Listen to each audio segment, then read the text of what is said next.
I have my first audience member, Brady Park, Noah Common, Rex Thornton, Graham, and then my dad. Alright. There are a million different lifting variations and techniques. When it comes to essentials, there are 3 big lifts that come to mind. The big 3 are bench, deadlift, and squat. While I could talk about all of them for hours, today I'll be focused on the deadlift. Records of the deadlift can be traced back hundreds of years and have been in competition since 1966 during the British Championships. Since then, the deadlifts have been a staple for bodybuilding and powerlifting. Over time, many different variations have been created, with the main 3 being conventional, sumo, and Romanian. Over the course of this speech, I'll be giving a brief demonstration on how to deadlift, the risks and rewards of the deadlift, and what muscle groups each stance trains. Before I get into the details of the deadlift, I'll first demonstrate how to conventional deadlift, how to sumo deadlift, and how to Romanian deadlift. When deadlifting, it's important to understand the starting positions, so I'll be demonstrating the starting position and how to lift for each stance. For a conventional deadlift, you're going to start shoulder width apart. Now, you're going to trace your arms down the side of your legs, and you're going to have your arms right at the outside of your legs. Then, you want to shoot your hips down, shoulders back to make sure that you remain a tight back. And now, it's simply just a standing up motion with your chest being brought outwards as you go up. Just like that. Next is the Romanian deadlift, which has the same starting position and the same lifting stance, except once you get to the top, you're going to slowly descend with pushing your hips outwards. I will now demonstrate. So you bring it to the top, and you're going to slowly bring your hips out. And you go down until you feel a stretch right here in your hamstrings. For some people, that might be right here. For some people, that might be all the way down here. It just depends on who you are. Before I move on to the risks and rewards of the deadlift, I want to remind you that it's very important that while you deadlift, it's very important that you keep your back very tight. Because with deadlift being such a technical lift, there are many possible sources for error, causing it to be a risky movement if not trained properly.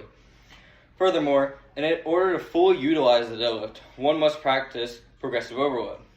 Progressive overload is when one continuously increases the weight or the reps when the weight starts to get too easy or you don't feel like you're using your muscles as much as you can be. While this comes with many possible benefits, such as a larger back, stronger spine, and stronger legs, with one bad movement when deadlifting heavy, one could slip a disc and be out for months. Because according to Mariam Al-Rabi, deadlifts are one of the best ways to develop a stronger back, but can cause injuries with one wrong movement. So if you're looking for a stronger back, deadlifts can be your solution to crushing your goals. But just be careful. And another downside of deadlifting is that not everybody has the build for deadlifts.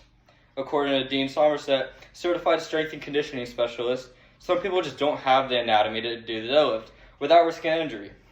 But that's alright, because as I listed before, there are many different other lifts that you can do instead. And while I just listed possible risks included with the deadlift, that doesn't mean that it doesn't come with a plethora of benefits. Pros such as Ronnie Coleman and Arnold Schwarzenegger claim deadlifts to be one of the best lifts when it comes to overloading the muscles in order to put on a lot of size and strength. Finally, now that you know the risk and reward behind the deadlift, I think it's important you understand what muscle groups each deadlift targets. Because while they're all classified as deadlifts, each stance has a big difference when you're looking to how you should, what muscles each lift targets. If you're looking to overload your legs and don't really care as much about your back, then you want to look towards a sumo deadlift because it works your glutes and your hamstrings and your quads primarily. But on the contrary, if you want to grow a large back and target the lower spine, then the conventional deadlift is perfect for you. If you're simply looking to isolate the hamstrings and really overload your hamstrings, but you don't really care about targeting the other muscle groups as much, then the Romanian deadlift is perfect for you.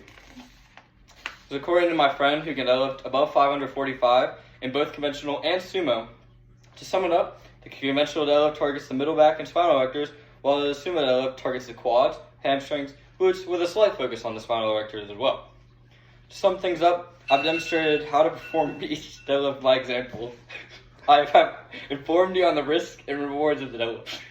And I've taught you which each muscle stands each strength. I hope my speech has taught you well. Now go out there and lift big.